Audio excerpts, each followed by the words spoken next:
తానే తగ్గించుకుని చాలు. క్రీస్తు ప్రభునందు ప్రియమైన దేవుని యొక్క విశ్వాసులారా, కూడి ఉన్న మనకెలరుకును మన ప్రభు అయిన యేసు క్రీస్తు వారి యొక్క నామమున కృపా సమాధానములు, మహిమ దీవెనలు, ఆశీర్వాదములు మెండుగా దేవుడు మనకెలరకు అనుగ్రహించును గాక. ఆమేన్.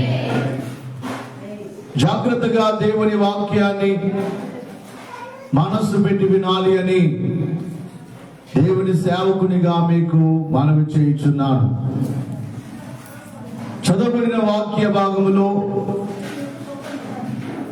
ఆయన మనుషుల పోలికగా పుట్టి దాసుని స్వరూపమును ధరించి రిక్తునిగా మార్చబడి మరణము పొందినంతగా విధేయత చూపెను అనే మాటను మనం చదువుకుంటున్నాం.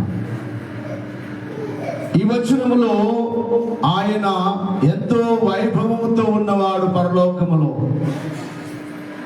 ఎంతో కాంతితో ఉన్నవాడు. అందుకే సమీపింపరాని తేజస్సులో ఆయన మాత్రమే నివసించుచు అమరత్వము గలవాడై ఉన్నాడు. మనుషులలో ఎవరును ఆయనను చూడలేదు, ఏ నరుడును ఆయనను చూడలేడు అనే మాట. చిన్న పిల్లలు మీరు అక్కడ ఉండండి, తిరగొద్దు, పిల్లల్ని దగ్గర పెట్టుకున్నామా. వాళ్ళు ఏడుగురు లైవ్ లో వాళ్ళ శబ్దాలు వినపడుతున్నాయి. అలాగే మరి నోరు మూసి అలా చేయొద్దండి. ఏడిస్తే చివరికి తీసుకెళ్ళి చివరిలో కూర్చోండి. కనుక దేవుని యొక్క మాటలు జాగ్రత్తగా గమనించాలి. ఆయన విడిచిపెట్టకూడని భాగ్యమని ఎంచుకొనక రిక్తునిగా వచ్చాడు. రిక్తుడు అంటే ఏమి లేనివాడుగా. పరలోకములో అన్ని ఉన్నాయి, సింహాసనం ఉన్నది, పరలోకములో ఆయనకు మహిమ ఉన్నది. అయితే అన్నిటిని విడిచిపెట్టి వచ్చినట్లుగా బైబిల్లో మనం చూస్తూ ఉన్నాం. ఈ వచనములో మనం ధ్యానము చేస్తే ఆయన మన కోసము ఏమి విడిచిపెట్టాడు లేక ఏమి విసర్జించాడు అని చూస్తే, మొట్టమొదటిగా గొప్ప పుట్టుకను ఆయన విసర్జించాడు. అనగా గొప్పగా పుట్టాలనుకోలేదు, గొప్ప జన్మము. చాలాసార్లు మనం మాట్లాడుతూ ఉంటాం, కొన్నిసార్లు మాట్లాడుతూ ఉంటాం, ఈ ఇంట్లో ఎందుకు పుట్టానా, నీకెందుకు పుట్టానా అంటుంటారు పిల్లలైన వారు తల్లిదండ్రులు. ఇంకొక మాట అంటారు, ఈ కొంపలో ఎందుకు పుట్టానంటారు. అంటే ఆ తల్లిదండ్రులు పేదవారైతే, ఆ తల్లిదండ్రులు ఏమి లేని వారైతే వీరింట్లో మేము ఎందుకు పుట్టాము అని ఆలోచన చేస్తూ ఉంటారు. మరలా వివాహం చేసుకున్న వారు కూడా అంటూ ఉంటారు, ఈ వ్యక్తిని నేను ఎందుకు చేసుకున్నాను, అది నీ ఉద్దేశం కాదు, నువ్వు ఎక్కడ పుట్టాలా, ఎవరిని చేసుకోవాలా అనేది ఎవరి చిత్తం, అది దేవుని చిత్తం. కానీ మనిషి గొప్ప వారింట్లో పుట్టాలనుకుంటాడు. ధనికుల ఇంట్లో పుట్టింటే బాగుండు, పేదవారింటిలో నేను పుట్టాను, లేకపోతే మా తల్లిదండ్రులు పేదవారు, ఫలానా తల్లిదండ్రులు ధనవంతులు, నేను వారింట్లో పుట్టింటే బాగుండు అనుకుంటారు చాలా మంది. కానీ యేసు ప్రభువారు అలాగ పుట్టాలనుకోలేదు. అందుకే దైవజనుడు పద్యంలో రాయొచ్చు అన్నాడు, ధరను పాలించు గనుల సౌదములు వదలి పశుల పాకలు ఒక మూల పండినావా. ధరను పరిపాలించే గనుల యొక్క సౌదమును కోరుకోలేదు, గొప్పవారింట్లో పుట్టాలని అనుకోలేదు. ఆయన జన్మములో గొప్ప జన్మముగా లేక గొప్ప వారింటిలో పుట్టాలన్న ఆ పుట్టుకను, ఆయన గొప్ప పుట్టుకను కోరుకునలేదు. గాని ఎలా కోరుకున్నాడు, ఎవరి కుమారుడుగా పిలువబడ్డాడు, అనేక మార్లు వారు అంటున్నారు, ఎవరి కుమారుడు అన్నారు? వడ్లవాని కుమారుడు కాడా? యేసు ప్రభువారు ఏమన్నారు? మత్తయి సువార్త 13వ అధ్యాయం 55వ వచనములో, మార్కు సువార్త 6వ అధ్యాయం 3వ వచనములో, ఈ 2 వచనాల్లో వ్రాయబడిన మాటలు చూసినట్లయితే వారు ఏమంటున్నారు అంటే, ఇతడు వడ్లవాని కుమారుడు కాదా? అతని తల్లి పేరు మరియ కాదా? యాకోబు, యోసేపు, సీమోను. యాకోబు, యోసేపు, సీమోను, యూదా అనువారు ఇతని సహోదరులు కారా? ఇతని సహోదరి మనులందరూ మనతోనే ఉన్నారు కారా? గమనించాలి. అంటే ఒక సామాన్యమైన వారిలో పేదవాడు, మరియ పేదరాలు, యోసేపు పేదవాడు కనుక ఇతని ఎవరో మనకు తెలియదా? ఎవరి కుమారుడు మనకు తెలియదా? ఇతని తల్లి పేరు మనకు తెలియదా? ఇతడు ఏమిటి గొప్పవాడుగా ఈ కార్యాలన్నీ చేస్తున్నాడే? కాబట్టి ఆయన పుట్టుక ఒక దీనమైన పుట్టుకగా మనకు కనపడుతుంది. ఒక దీన కుటుంబంలో జన్మించాడు, ఒక పేద కుటుంబంలో జన్మించాడు. మార్కు సువార్తలో కూడా 6వ అధ్యాయము 3వ వచనములో వ్రాయబడిన మాట, ఇక్కడ కూడా అంటున్నారు, అక్కడ యోసేపు కుమారుడు కాడా? వడ్లవాని కుమారుడు కాడా అన్న వీరే ఇప్పుడు ఏమంటున్నారు? మరియ కుమారుడు కాడా? ఇతడు యాకోబు, యోసే, యూదా, సీమోను అనువారి సహోదరుడు వడ్లవాడు కాదా? ఇతని సహోదరి మనులందరూ మనతో ఉన్నారు కాదా అని చెప్పుకొనొచ్చు. ఆయన విషయమై అభ్యంతరపడుతున్నారు. ఆయన గౌరవించడానికి, గొప్పగా ఆయన చూడడానికి. ఎవరి కుమారుడు ఇతను? ఇతని కుమారుడు, ఇతని యొక్క ఆ కుటుంబం మనకు తెలియదా? తల్లి మనకు తెలియదా? తండ్రి మనకు తెలియదా?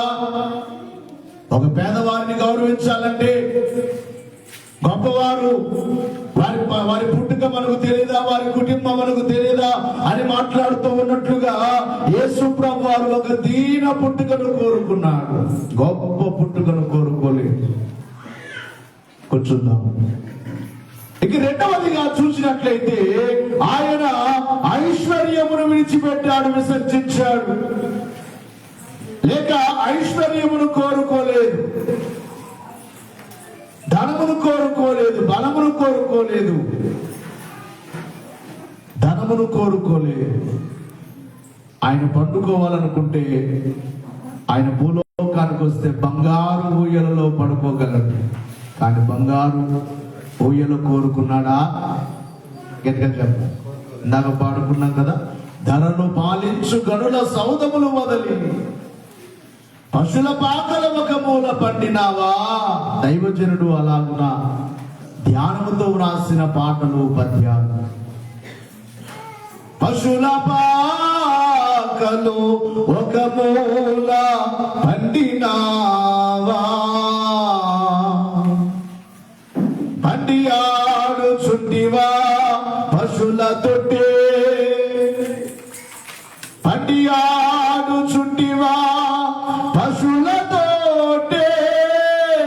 పండి ఆడుచుంటివా పశుల తొట్టే? రెండవదిగా ఆయన ఏమి కోరుకోలేదు అంటే ఐశ్వర్యమును కోరుకోలేదు. ఐశ్వర్యము యొక్క ఆ గొప్ప స్థితిని కోరుకోలేదు. ఏమి కోరుకున్నాడు? మనం చదువుకుంటాం లూకాసు వార్త 2వ అధ్యాయం 6-7 వచనాల్లో, సత్రములో కూడా వారికి ఏమి లేదట. వారు అక్కడ ఉన్నప్పుడు ఆమె ప్రసవ దినములు నిండెను గనుక తన తొలిచూలు కుమారుని కని బుద్ధిగుడ్డలతో చుట్టి, సత్రములో వారికి స్థలము లేనందున. ఎక్కడ లేదు స్థలము? ఎట్లా చెప్పాలి? సత్రములో కూడా స్థలము లేని అంతటి పేద స్థితి. ఐశ్వర్యమును కోరుకోలేదు. సత్రములో వారికి స్థలము లేనందున ఆయనను పశువుల తొట్టిలో పడుండబెట్టారు. రెండవది, ఆయన ఐశ్వర్యాన్ని విసర్జించారు. మొదటిగా ఆయన గొప్ప వారింటిలో పుట్టాలనుకోలేదు, గొప్పతనాన్ని గొప్ప జన్మమును కోరుకోలేదు, కానీ దీనుల యొక్క కుటుంబంలో జన్మించడానికి దీనురాలైన మరియ గర్భాన్ని కోరుకున్నాడు. ఎంతమంది కన్యకలు ఉండరు ఆ దినములలో, ఎందరో ఉండి ఉండవచ్చును. ఎంతమంది ఉన్నప్పటికీ కూడా వారి యొక్క గర్భములను ఆయన కోరుకోలేదు. ఒక దీనురాలు మరియ, పేదరాలు మరియ గర్భాన్ని కోరుకున్నాడు కనుక ఐశ్వర్యమును విడిచిపెట్టాడు. అందుకని ఏమన్నాడు, దగ్గర పెట్టుకోండమ్మా, శబ్దాలన్నీ లైవ్ లో వెళ్తూ ఉంటాయి. మనకు పాస్టర్ గారు, మీరు పిల్లల్ని ఆయన లైవ్ లో వినపడుతున్నాయి, వాక్యాలు డిస్టర్బ్ గా ఉంది అని అంటున్నారు, దగ్గర పెట్టుకోండి. లూకాసు వార్త 9వ అధ్యాయము 58వ వచనాన్ని చూస్తే, చిన్నపిల్లలు మీరు అక్కడ ఉండండి, చదువు. అందుకు యేసు ఏమంటున్నారు అంటే, నక్కలకు బొరియలను ఆకాశ పక్షులకు నివాసములు కలవు గాని మనుష్య కుమారునికి తలవాల్చుకొనుటకైనను స్థలము లేదని అతనితో చెప్పి. చూడండి అంతటి పేద స్థితిలో ఉన్నాడు ప్రభు భూమి. నిజముగా మనము ఈ క్రిస్మస్ కృతజ్ఞతతో కన్నీళ్లతో, ఇందాక ధ్యానం చేసేటప్పుడు కూడా నా తెల్లట కన్నీళ్లు వచ్చాయి. 56వ వచనములంతటి వారు మరి యొక్క గ్రామమునకు వెళ్ళి, వారు మార్గమున వెళ్ళుచుండగా ఒకడు, నీవెక్కడికి వెళ్ళినను నీ వెంట వచ్చేదనని ఆయనతో చెప్పాను. బోధకుడా, నీవెక్కడికి వెళ్తున్నావో నీతో వస్తానయ్యా. యేసు ప్రభువుని చూచి ఆయన ఎన్నో మంచి మంచి బోధలు చేస్తుంటే, అద్భుతమైన కార్యాలు చేస్తూ ఆయన ప్రయాణం చేస్తూ ఉంటే, ఒక వ్యక్తి వచ్చి అంటున్నాడు, బోధకుడా, నేను నీతో కూడా వస్తాను, నీ వెంట వస్తాను, నీవెక్కడుంటావో నేను అక్కడ ఉంటాను అంటే, వారికి ఏమని సమాధానం చెప్తున్నాడు ప్రభు, నా వెంట వస్తే నీకేమి లేదు, నాకే లేదు నివాసం. ఎంత విచారం, ఎంత దుఃఖకరం. నక్కలకు బొరియలు కలవు అనగా, నక్కలు అనే జీవులు, అవి ఉదయమంతా ఎక్కడ తిరిగినా రాత్రి వాటికి నివాసములు ఉన్నాయి. లేక రాత్రి వేటకు వెళతాయి కనుక ఉదయము వాటి బొరియలు వాటికి ఉన్నాయి.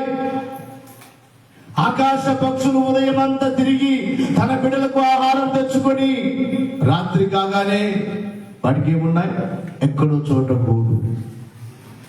మన ఇంట్లో కూడా గూడు, మా ఇంట్లో కూడా ఆ కిటికీ దగ్గర గూడు పెట్టాం. ఓ అరుస్తూనే ఉంటాయి పక్షులు. అంటే పక్షులకు కూడా నివాసం ఉన్నది, అడవిలో ఉన్న జీవులకు నివాసం ఉన్నది. ఎవరికి లేదు? అన్ని లోకాలు కలుగజేసిన దేవునికి. సమస్తం ఆయన మూలముగానే కలిగింది, కలిగి ఉన్నది ఏది ఆయన లేకుండా కలగలేదు. ఆయన ఆది సంభూతుడు అని మనం బైబిల్లో చాలా సార్లు చదువుకుంటాం. అన్ని లోకాన్ని కలుగు చేసిన దేవునికి భూలోకానికి వస్తే ఏమి లేదట, స్థలము లేదు. అంటే ఎంత దీనస్థితి. చరిత్రకారులు చెబుతున్నారు, ఇందాక కూడా మనం చదువుకున్న వడ్లవాని కుమారుడు కాడా అంటే వడ్రంగి పని ప్రభు కూడా చేశారు. మరి యొక్క దీనస్థితి బైబిల్ అంతా రాయబడలేదు, కానీ మరి పేదరాలుగా ఉన్నది కనుక తన యొక్క తండ్రి కోల్పోయాడు. తర్వాత యోసేపు చరిత్ర మనకు కనబడదు. తండ్రి లేని ఒక కుమారుడుగా, భర్త లేని ఒక తల్లిగా మరియ ఉన్నది కనుక మరియను విడవలేక పెద్ద కుమారుడుగా భూలోకములో ఓ తల్లికి కుమారుడు ఎలా సేవ చేయాలో, సహకారం చేయాలో అలా సహకారం చేశారు ప్రభు. చరిత్రకారులు చెబుతున్న మాట ఏమిటంటే, ఆ నజరేతులో చాలా రోజులు ప్రభువు ఆ తల్లితో పాటు వారికి నివాసం కూడా లేదు, గుహలో ఉండేవారు. సున్నపు ఆ గుహ, సున్నమంత తీసిన గుహలో నివాసం. అంటే కలుగు చేసుకోలేడా? కలుగుగాక అంటే ఇంత భూమి కలిగిందే, నేను ఉండడానికి ఒక మంచి భవనము కావాలంటే కలగదా? నాకు ఐశ్వర్యము కావాలంటే కలగదా? ఆలోచన చేద్దాం, ధ్యానం చేద్దాం. ధ్యాన క్రిస్మస్ అన్నారు అయ్యగారు. ఒక్కొక్క మాటను ధ్యానం చేస్తున్నప్పుడు హృదయమంతా దుఃఖం వచ్చేస్తుంది. ఎందుకయ్యా నా కోసం ఎంత నీవు చేశావు? ఈ జన్మం ఎంత గొప్పదో. ఐశ్వర్యమును కోరుకోలేదు, ఐశ్వర్యాన్ని విసర్జించాడు. పరలోకమంత మహిమే, పరలోకమంత ఐశ్వర్యమే. ఐశ్వర్యమును విసర్జించి ఈ లోకములో ఏమి లేనివాడుగా, ఉండడానికి కూడా లేనివాడుగా. ఈ మాట ఎంత విచారం! నక్కలకు పొడియలు కలవు, ఆకాశ పక్షులకు నివాసములు కలవు, మనుష్య కుమారునికి గట్టిగా చెప్పాలి. అందుకే క్రిస్మస్ అందరికీ. బహుశా మాకు ఏమి లేదంటున్నారా? అయ్యగారు పాడారు కదా, దేవదూత క్రిస్మస్, దూత సేన క్రిస్మస్, దేవదూత క్రిస్మస్, దూత సేన క్రిస్మస్, గొల్లవారి క్రిస్మస్, దూతగాలి క్రిస్మస్, గొల్లవారి క్రిస్మస్, చిన్నవారి క్రిస్మస్, పెద్దవారి క్రిస్మస్,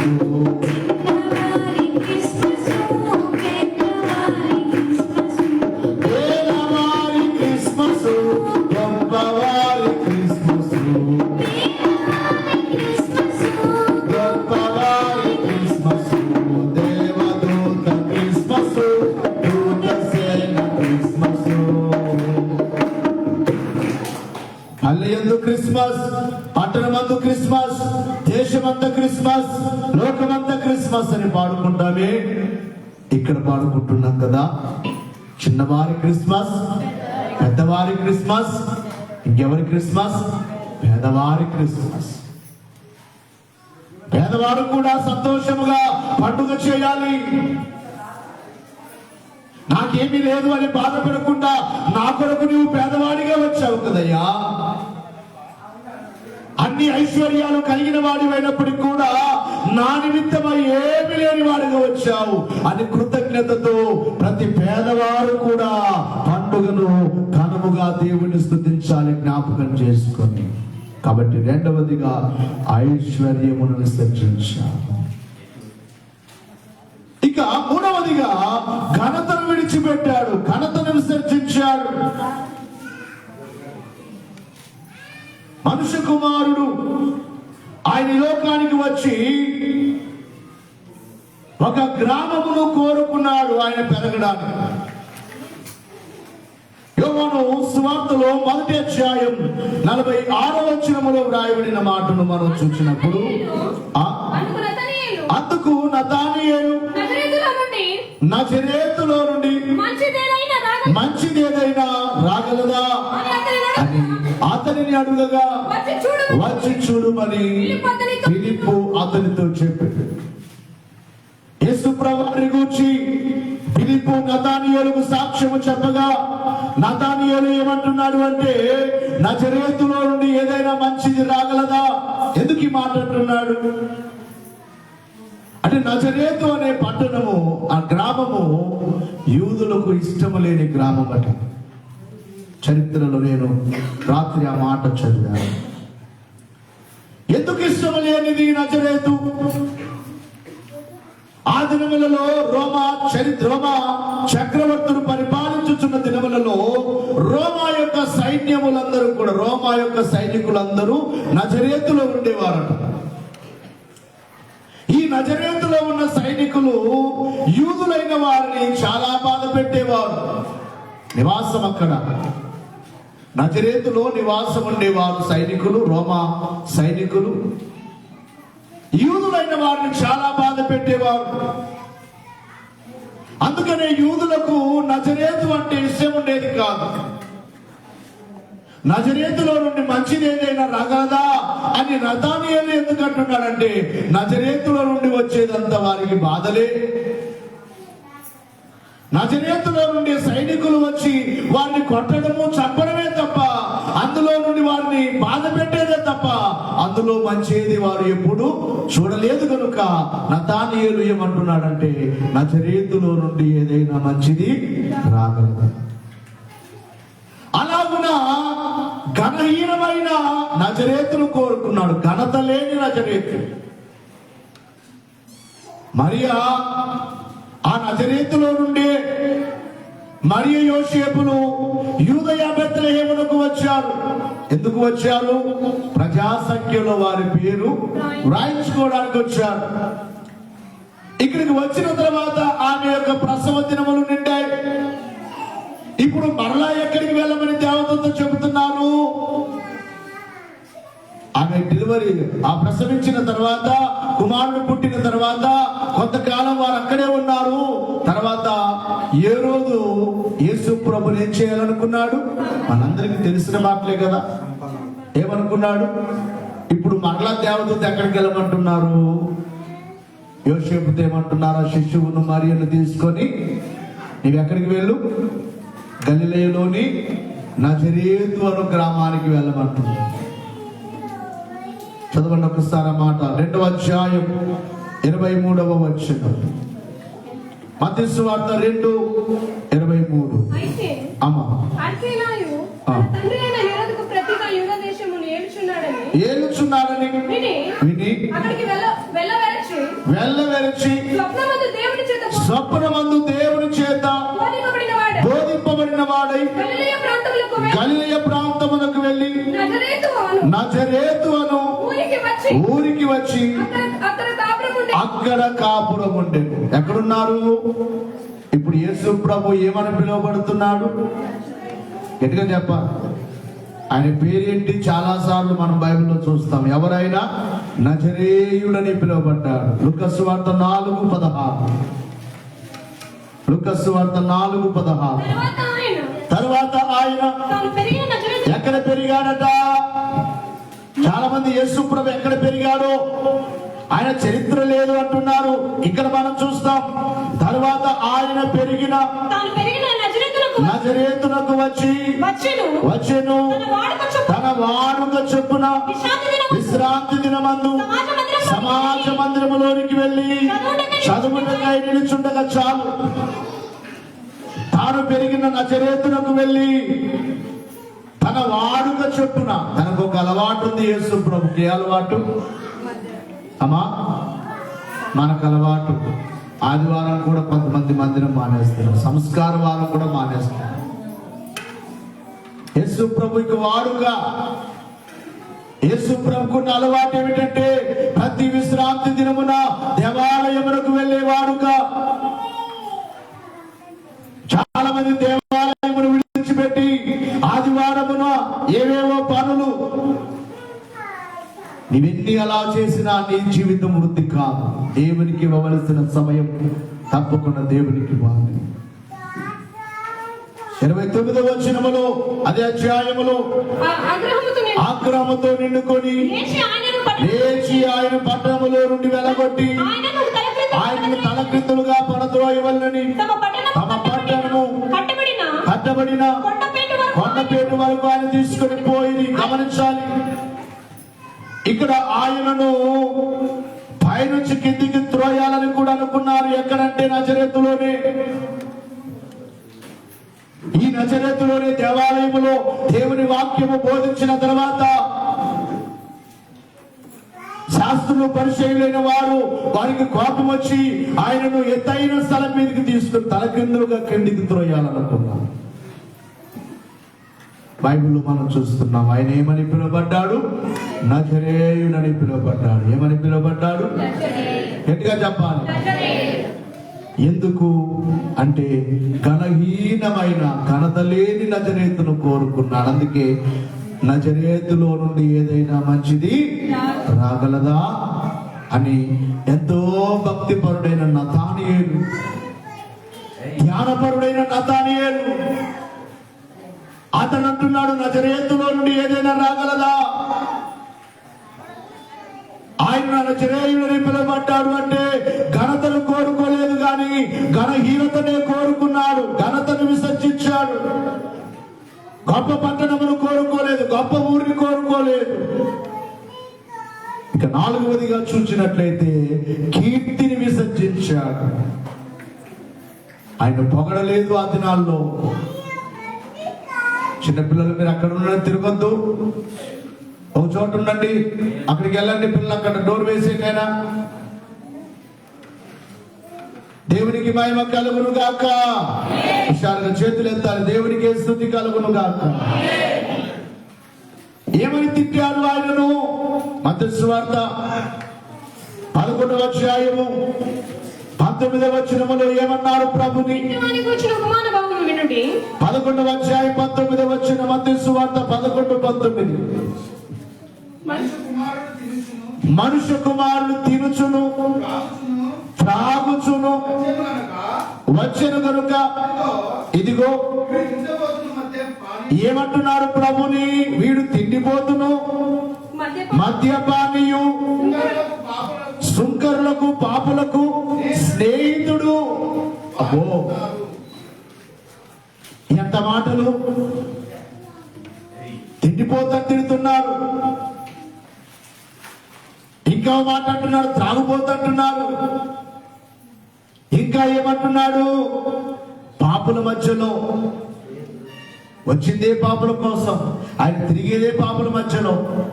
పాపుల మధ్యలో కూర్చొని భోజనం చేస్తుంటే ఏమంటున్నారు? పాపులకు సుంకరులకు స్నేహితుడు. ఆయన కీర్తి రాలేదు, కీర్తిని కోరుకోలేదు. యూదా యొక్క ఆచారము, వారి నిష్ఠ, వారు ఎవరితో కూర్చోరు, వారొక నిష్ఠ కలిగిన యూదులు. అది కోరుకోలేదు ప్రభు, అందరితో ఉన్నాడు. మనం పాడుకుంటాం, పాపులు సుంకరులు ఉన్న. దైవజనుడు ప్రతి మాట పాటగా రాస్తారు బైబిల్ మాట. పాపులు సుంకరులు ఉన్న పంక్తిలో భుజించినావు రక్షకానా వందనాలు, రక్షకానా.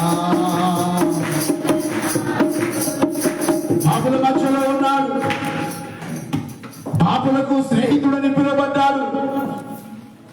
పాపులను ఆదరించడానికి వచ్చాడు, పాపులను రక్షించడానికి వచ్చాడు, పాపులను ప్రేమించడానికి వచ్చిన ప్రభునే పాపులకు స్నేహితులు అంటున్నారే. కీర్తిని కోరుకోలేదు, కీర్తిని విసర్జించాడు. గమనించాలి ప్రియులరా.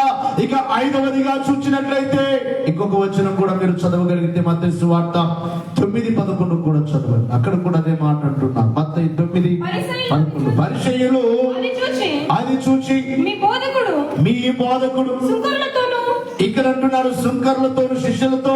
వారు అంటున్నారు మీ బోధకుడు ఏమిటి? సుంకరులతోను పాపులతోను కలిసి ఎందుకు భోజనం చేయించున్నాడని ఆయన శిష్యులను అడిగిరి. ఆయన ఆ మాట విని ఆ సమాధానం చెప్తున్నాడు. ఏమని? రోగులకే గాని ఆరోగ్యము గలవానికి వైద్యుడక్కర్లేదు కదా. అయితే నేను వచ్చినది ఎందుకొరకు అంటే పాపులనే పిలువవచ్చాను. నీతిమంతుల కొరకు పిలువ రాలేదు కనుక కనికరమనే కోరుచున్నాను గాని వాటిని కోరనని. వాక్య భావం ఏమిటో మీరు వెళ్ళి నేర్చుకోండి అని చెప్తున్నారు. సమాధానం చెప్పారు. వారంటున్నారు మీ బోధకుడు ఏమిటి?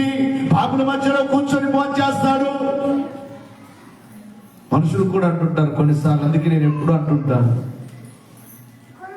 మన యొక్క భక్తి గొప్పది కాదు. కొంతమంది భక్తిగా లేని వారిని చూసి తక్కువగా మాట్లాడుతూ వారితో వెళ్తే మనల్ని కూడా అలా అంటారేమో. నీ వారితో వెళ్ళి వారి వలే మారిపోవడం కాదు, వారిని నీ వలే మార్చుకోవాలి. యేసు ప్రభువారి వెంట తిరిగిన వారందరూ యేసు వలే మారిపోయారు. అందుకనే ఆయన బంధించే సమయానికి, ఆయన పట్టుకోవడానికి యూదా ఒక గుర్తు చెప్పాడు వారికి. అందరూ యేసు ప్రభువే కనబడుతున్నారు శిష్యులందరూ. నేను ఎవరిని ముద్దు పెట్టుకుంటాను? ఆయనే యేసు. ప్రభువుతో నీవు ఒకవేళ పరిశుద్ధుడు అయితే, పరిశుద్ధురాలు అయితే, నీతో పాటు ఉన్నవారు నీవలే మారిపోవాలి. అలా మార్చారు ప్రభు భూమి మీద. పాపులను పరిశుద్ధులుగా మార్చాడు. పాపాత్మురాలైన స్త్రీ పరిశుద్ధురాలుగా మార్చబడింది. వ్యభిచారము చేత పట్టబడిన స్త్రీ పరిశుద్ధురాలుగా మార్చబడింది. సమరయ స్త్రీ పరిశుద్ధురాలుగా మార్చబడింది. ఎందరో పాపులు అన్యాయముగా సంపాదించిన పాపాత్ముడైన జక్కయ్య యేసు ప్రభు అడుగు పెట్టగానే ఎలా మారిపోయాడు? పరిశుద్ధుడిగా మారిపోయాడు. నేను పాపులను పిలువచ్చానంటున్నాడు. అందుకే పాపుల మధ్యలో తిరిగాడు. కానీ పాపుల మధ్యలో తిరిగినందుకు ఆయనకు ఘనతగా వారు మాట్లాడలేదు. ఆయనను అవమానకరంగా మాట్లాడారు, కీర్తిని విసర్జించారు. ఇక 5వదిగా చూసినట్లయితే స్వచిత్తమును విడిచిపెట్టాడు. తన స్వంత చిత్తము. యేసు ప్రభువారు భూమి మీద ఉన్న దినములలో ఏనాడు కూడా అధికారం ఉండి, ఒకసారి అంటాడు కదా, పక్షవాయువు గల రోగిని లేపినప్పుడు, కుమారుడా నీ పాపములు ఏమన్నాడు? అధికారంతో చెప్పేశాడు. ఏమని? కుమారుడా నీ పాపములు క్షమింపబడ్డాయి, నీవు లేచి నడువు అన్నప్పుడు ఏమన్నారు అక్కడ ఉన్నవారు? పాపులను క్షమించడానికి ఇతనికి ఎవరికి అధికారం ఇచ్చారు? దేవుడు ఒక్కడే పాపాన్ని క్షమించాలి, కానీ ఇతనెవరు అంటే అక్కడ ఏమన్నాడు? మనుష్య కుమారునికి భూమి మీద పాపములు క్షమించే అధికారము ఉన్నది. అధికారం ఉన్నది. గాలిని ఆగు అంటే గాలి ఆగిపోయేంత అధికారం ఉన్నది. పొంగుచున్న సముద్రము ఆగు అంటే నిమ్మలమైపోయే అధికారం ఆయనకున్నది. పరుపులతో మోసుకుని వచ్చిన రోగులను లేచి నడుమంటే రోగము మీద ఆయనకు అధికారం ఉన్నది. చనిపోయిన వారు, చనిపోయిన యాయుడు కుమార్తె, చనిపోయిన విధవరాలు కుమార్తె కుమారుడు, చనిపోయిన లాజరు లేచి రమ్మంటే లేచి వచ్చారు. మరణం మీద కూడా అధికారం ఉన్నది. ఎంతటి దయ్యములైనా ఆయన పేరు వినగానే దయ్యాలు వనికి అంతటి అధికారం ఉన్నా కూడా ఆయన మాటల్లో ఎప్పుడు కూడా ఒక మాట అనేవారు, నేను ఎవరి చిత్తం కొరకు వచ్చాను చెప్పండి అంటే అది మనకు మాదిరి. మనం కూడా దేవుని చిత్త ప్రకారం బ్రతకాలని తన స్వంత చిత్తమును వదులుకున్నాడు, విసర్జించాడు. అందుకనే దేవుని యొక్క వాక్యములో యోహాను సువార్త 5వ అధ్యాయం 30వ వచనములో చూసినట్లయితే ఇక్కడ అంటున్నాడు, నా అంతటా నేను ఏమీ చేయలేదు, నేను వినున్నట్లుగా తీర్పు తీర్చుచున్నాను.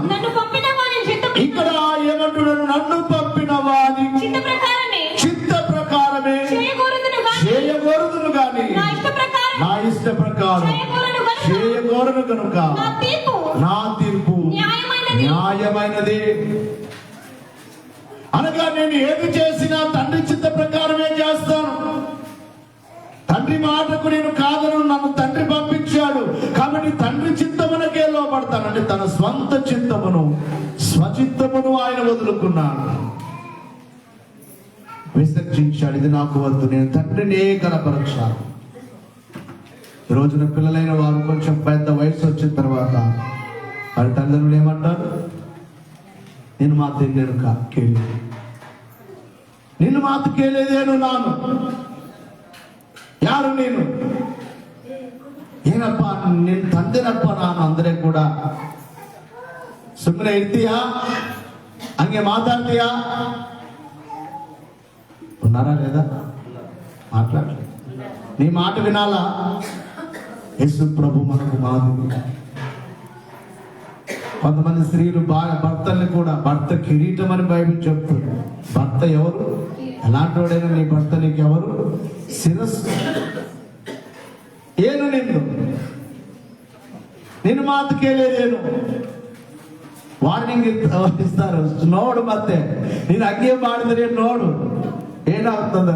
మనోళ్ళు బీపీ షుగర్ తెచ్చుకొని లేకపోతే లేని రోగం తెచ్చుకోవాలన్నమాట. అట్లా భయపెడతారు మహాత్ములు. అయ్యగారు ఎప్పుడు మమ్మల్ని అంటారో, తిట్టుకున్నా పర్వాలేదు. ఉన్నమాట అంటే సామెత చెప్తారు పెద్దలు, ఉండు అచ్చు రాదట. ఉన్నమాట అంటే ఏమచ్చు రాదు, ఉండు రచ్చమాట రాదట. కాబట్టి ವಾರ್ನಿಂಗ್ ನೋಡು ಮತ್ತೆ ನನ್ ಕೇಳಿದ್ರೆ నేనేమైనా ಮಾಡಿದ್ರೆ అంటే మనోడికి ఏం రావాలి? బీపీ షుగర్ రావాలి. ఇంకా ఏం చేస్తుందో ಮತ್ತೆ మనకి ಅವ್ರು మనకి అవుతుందేనో పనలేనో. కాబట్టి దేవుని యొక్క విశ్వాసులారా, ఆయనకు అధికారము కలిగిన వాడయుండి కూడా ఎవరికి లోబడుచున్నాడు? తన తండ్రికి. తండ్రి చిత్తమే.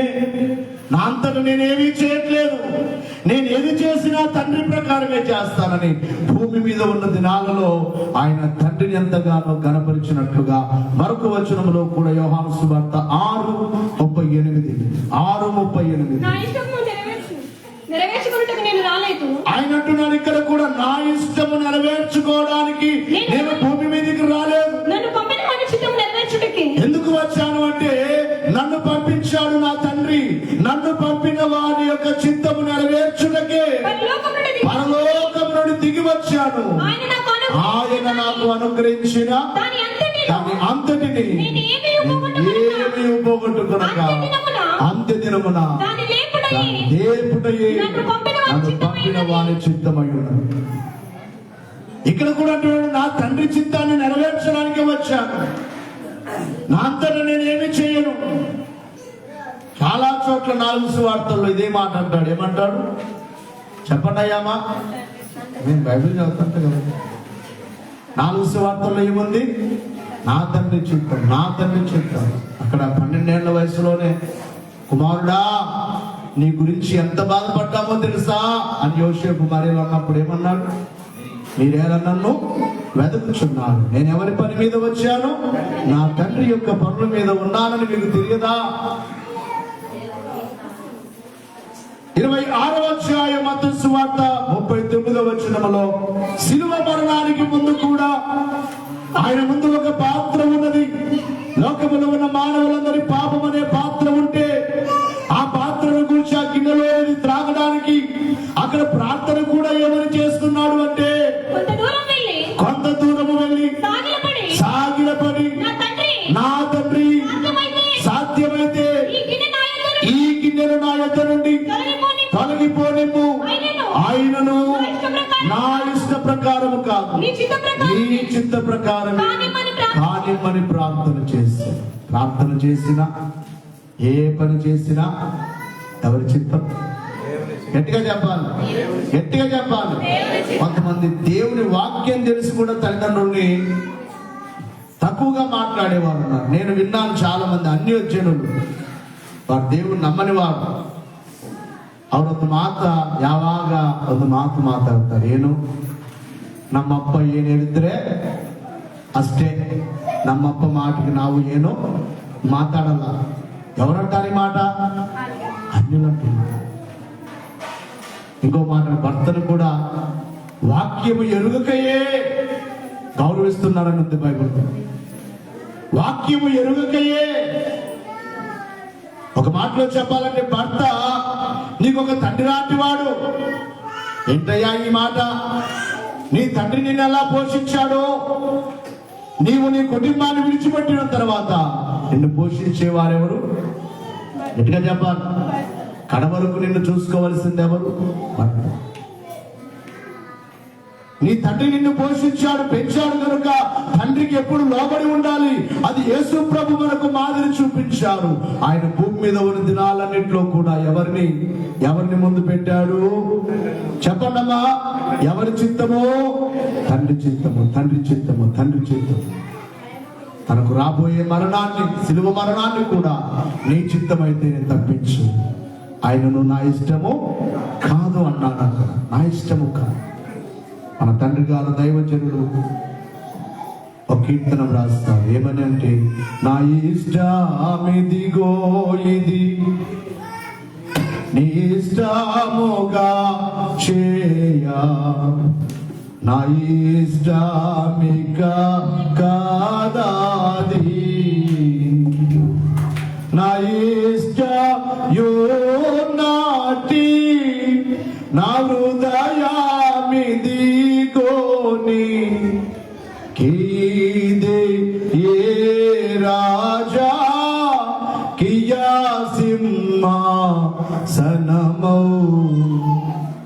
నా ఇష్టమిదిగో ఇది నీ ఇష్టముగా చేయ నా ఇష్టమిక కాదాది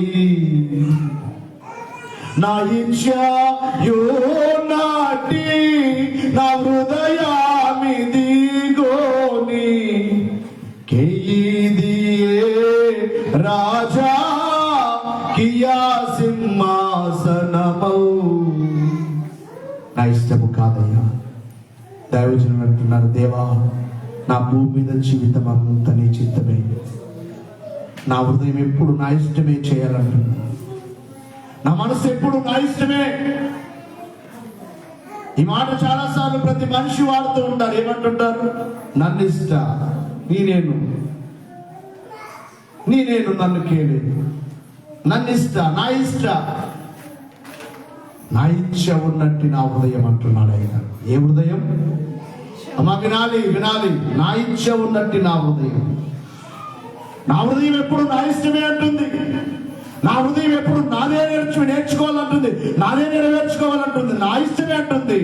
ఈ నా ఇష్టం ఉన్న నా హృదయము ఎవరికి ఇస్తానంటున్నారు అయ్య గారు? నీకు ఇస్తాను. ఈ హృదయములో నీవు సింహాసనం వేసుకో. ఆ ఇచ్చ ఉన్నట్టు నా హృదయం ఇదిగో కేదియే రాజా కియ సింహాసనము. అంటే కవిత్వం ఉన్నది అయ్యగారి పాటలు. మామూలుగా పాడితే అర్థమవుతుంది. నా ఇష్టము నెరవేర్చుకుని నా హృదయము నీకు సింహాసనముగా ఇస్తున్నానయ్యా. ఈ సింహాసనంలో నీవు కూర్చోవాలి, నన్ను పరిపాలన చేసుకో అని పాడుచున్నాను. కాబట్టి యేసు ప్రభువు వారు భూమి మీద ఉన్న కాలమంతా ఎవరి చిత్తమే? గట్టిగా చెప్పాలి. నేడు పరలోకంలో కూడా వారి ఐక్యత తండ్రి యొక్క చిత్తమే.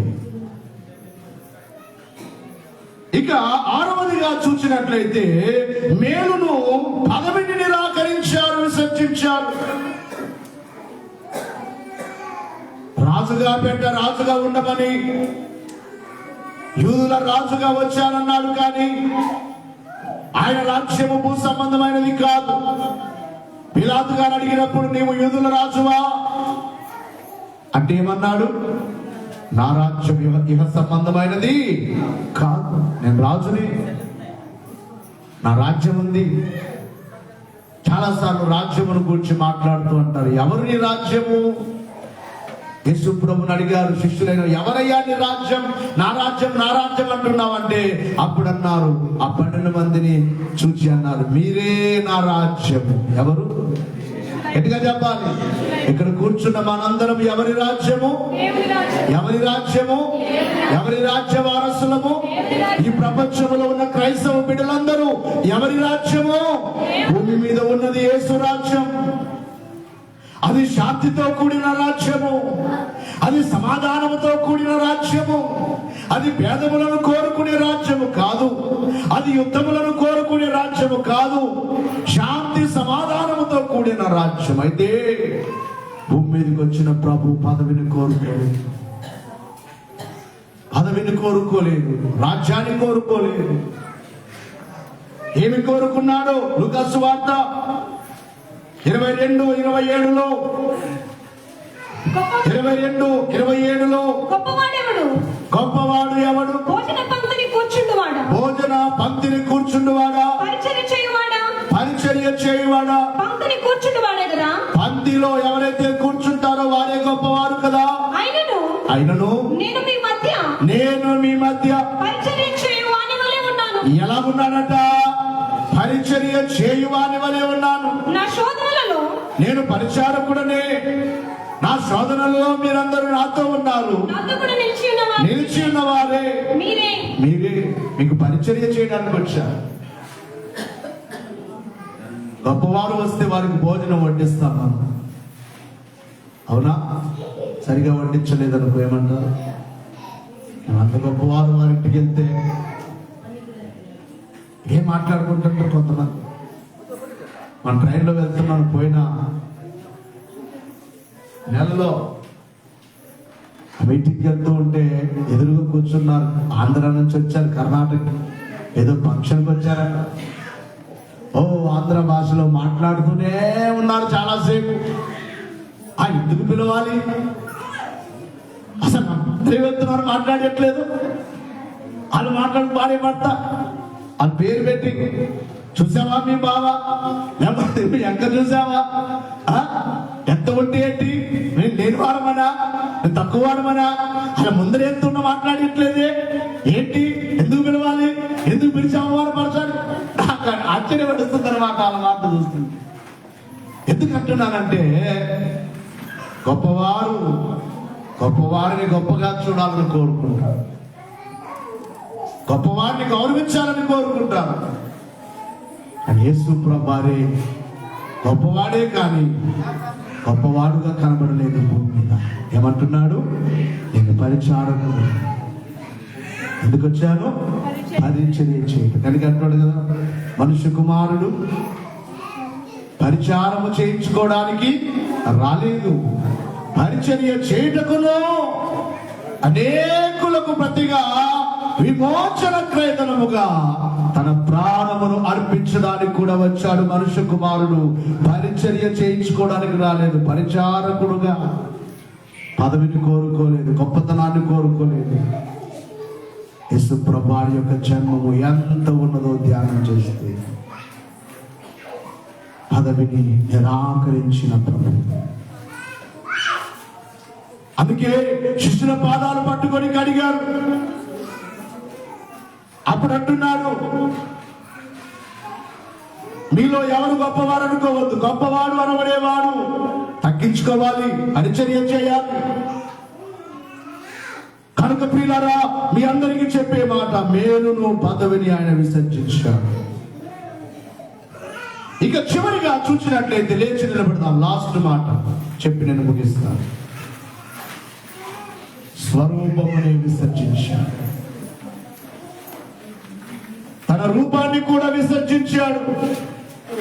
ఎవరు కూడా వారి అందం బాగుండాలనుకుంటారు, వారి స్వరూపం బాగుండాలనుకుంటారు, వారి ముఖం బాగుండాలనుకుంటారు, వారికి ఏ గాయము కలగకూడదు అనుకుంటారు. కానీ సిలువలో కనబడుచున్న యేసు ప్రభువారిని గూర్చి యెషయా గ్రంథం 53వ అధ్యాయం 2వ వచనంలో ఏమని రాయబడింది? లేత మొక్కవలెను, ఎండిన భూమిలో మొలిచిన మొక్కవలెను అతడు ఆయన ఎదుట పెరిగెను, అతనికి స్వరూపమైనను సొగసైనను లేదు, మనము అతనిని చూచి అపేక్షించినట్లుగా అతని యందు స్వరూపము లేదు. ఇక్కడ తన రూపమునే, తన స్వరూపమునే మనకు ఇచ్చి వేశాడు, మన కోసం త్యాగం చేశాడు. మొదటిగా మన కోసం గొప్ప వారింటిలో పుట్టాలనుకోకుండా, గొప్ప జన్మమును కోరుకోకుండా, గొప్ప జన్మాన్ని విసర్జించి ఒక పేదవాడిగా, వడ్లవాడి కుమారునిగా పిలువబడ్డాడు భూమి మీద. రెండవదిగా ఐశ్వర్యమును విసర్జించి, ఐశ్వర్యమును కోరుకోకుండా భూమి మీద ఉన్న దినములన్నిట్లో కూడా తలవాల్చుకోవడానికి స్థలము లేని వాడుగానే బ్రతికాడు ప్రభు. నిజంగా యేసు ప్రభువారి యొక్క జన్మమును డ్యాన్సులతో చేస్తున్నారు కాదు, కృతజ్ఞత కన్నీళ్లతో. అందుకే ధ్యాన క్రిస్మస్ అని పేరు పెట్టారు. ఇక్కడ మొఖాళ్ళ మీద ఉండే ధ్యానం. ఈ వాక్యం ఏమొక ధ్యానం. నిజమైన విశ్వాసి వాక్యం విన్నాడు కదా, ఈ వారం అంతా మోకరించి ధ్యానంలో, అయ్యా నా కొరకు నీవెలా పుట్టావయ్యా, నీ పేదవాడిగానే పుట్టావు కదా తండ్రి అని ధ్యానం చేస్తాడు.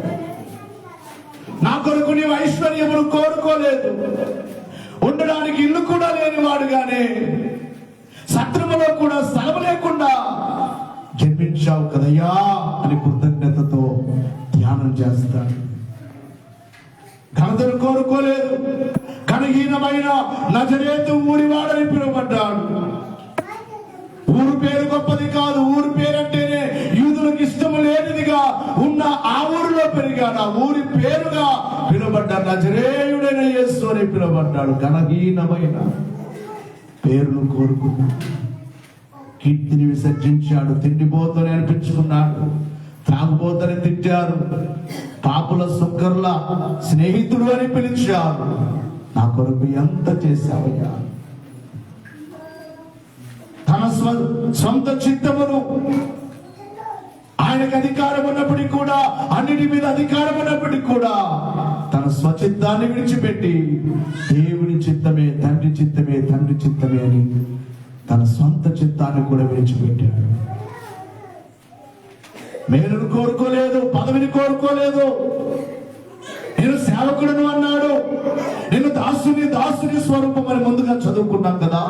దాసుని స్వరూపము, దాసుడు ఏం చేస్తాడు? పనే చేస్తాడు. దాసుని స్వరూపిగా మారిపోయాడు. కడకు ఆయన రూపమే మనకి చూపిస్తాడు. రూపము లేదు. అందుకే సొగసైనను ఏమి లేదు, స్వరూపమైన చూస్తే గుర్తుపట్టడానికి వీలు. ఎంతో సుందరుడైన ప్రభు, ఎంతో సుందరుడమ్మ తాను, నేనెంతో మురిసిపోయి నాను, ఎంతో సుందరుడమ్మ తాను. ధవల వర్ణుడు రత్న వన్నుండు నా ప్రియుడు, ధవల వర్ణుడు రత్న వన్నుండు నా ప్రియుడు, 10,000 అతి శ్రేష్ఠుండు నతను, 10,000 అతి శ్రేష్ఠుండు. ఎవరు ఆయన గిలలో సమరూప పురుషుండు, ఎవరు ఆయన గిలలో సమరూప పురుషుండు, అవనీల గాయనని గుర్తింపగలము, అవనీల గాయనని గుర్తింపగలము. ఎంతో అతడెంతో సుందరుడు, నేనెంతో మురిసిపోయినాను, ఎంతో